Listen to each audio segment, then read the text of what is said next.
Halo, Assalamualaikum warahmatullahi wabarakatuh. Perkenalkan, nama saya Yuli Kurniansyah dengan NIM 23650012. Saya dari kelas A, Prodi Teknik Informatika, Fakultas Teknik, Universitas Dayanu Iksanuddin.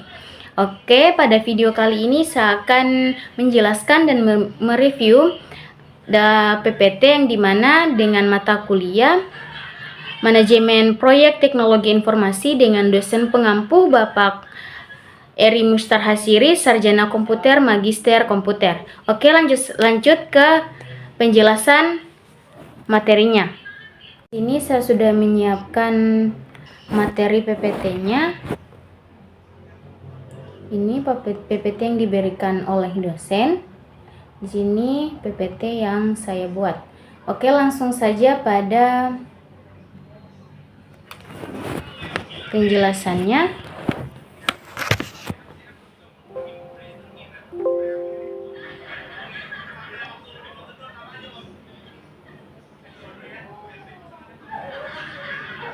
Oke, di sini ada judulnya yaitu Manajemen Proyek Teknologi Informasi. Nah, di mana presentasi ini akan membahas konsep manajemen proyek teknologi informasi secara komprehensif. Nah, di mana kita akan menelusuri tahap-tahap penting dalam pengembangan proyek teknologi informasi, mulai dari fase definisi hingga pelaksanaan proyek. Oke, lanjut. Di sini ada fase definisi. Tujuan fase definisi. Nah, tujuan utama fase definisi adalah untuk memahami dengan baik masalah-masalah yang dihadapi oleh user dalam memperkirakan biaya, waktu, dan penyelesaian suatu proyek. Kemudian di sini ada menentukan lingkup proyek. Nah, di mana fase definisi ini bertujuan untuk mendefinisikan secara jelas lingkup proyek termasuk kebutuhan pengguna, batasan proyek, dan hasil yang diharapkan. Oke, di sini ada 3 aktivitas utama pada fase definisi. Yang pertama yaitu menentukan kebutuhan proyek, yang kedua menentukan spesifikasi sistem, dan yang ketiga yaitu menentukan jadwal dan anggaran. Yang pertama yaitu menentukan kebutuhan proyek. Nah, di mana tahap ini melibatkan identifikasi dan dokumentasi kebutuhan pengguna, termasuk kebutuhan fungsional dan non-fungsional. Kemudian masuk yang kedua yaitu ada menentukan spesifikasi sistem. Nah, di mana setelah kebutuhan proyek terdefinisi, tim pengembang akan merumuskan spesifikasi sistem yang mencakup arsitektur, teknologi, dan desain sistem. Kemudian masuk pada poin ketiga yaitu menentukan jadwal dan anggaran, di mana tahap ini mencakup perencanaan jadwal pelaksanaan proyek, estimasi biaya, dan alokasi sumber daya yang diperlukan.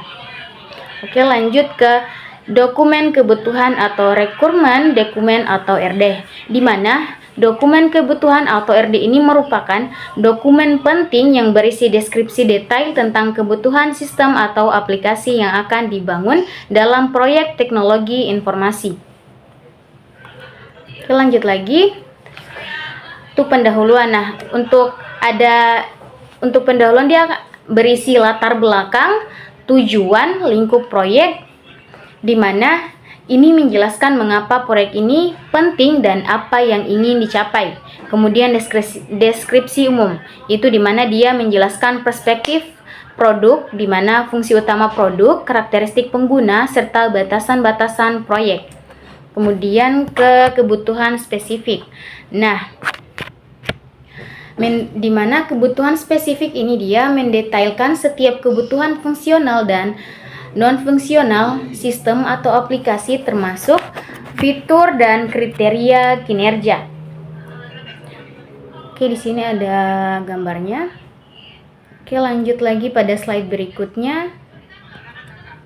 Di sini sama, yaitu dokumen kebutuhan atau RD.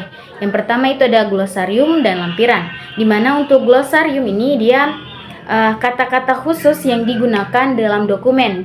Di mana dia akan memastikan pemahaman yang sama di antara tim proyek. Kemudian lampiran. Nah, lampiran ini dia bisa berupa diagram, mock-up, atau informasi tambahan lainnya yang relevan dengan dokumen kebutuhan.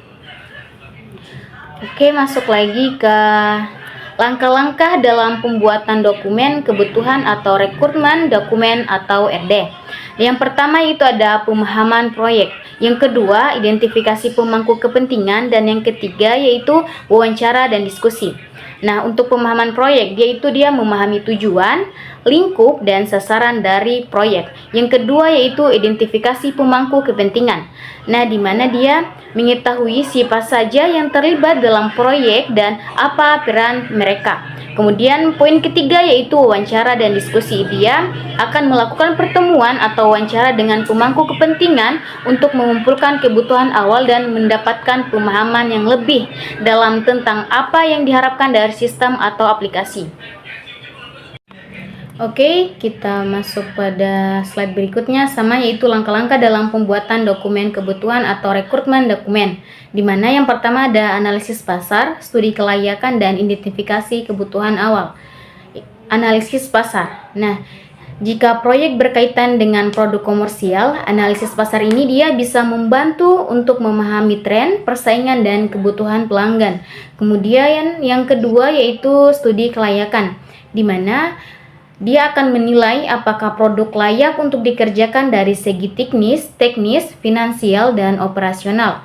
Kemudian identifikasi kebutuhan awal, di mana dia akan mengumpulkan daftar kebutuhan awal yang mungkin akan masuk ke dalam rekrutmen dokumen yang nantinya. Kemudian daftar ini bisa berupa fitur-fitur yang diinginkan, batasan teknis, dan lain-lain. Kemudian lanjut ke slide berikutnya yaitu poin keputusan melaksanakan atau tidak melaksanakan proyek. Yang pertama ada analisis masalah, kedua pilihan penyelesaian, yang ketiga perkiraan biaya, keempat evaluasi keuntungan, dan kelima yaitu keputusan akhir. Nah,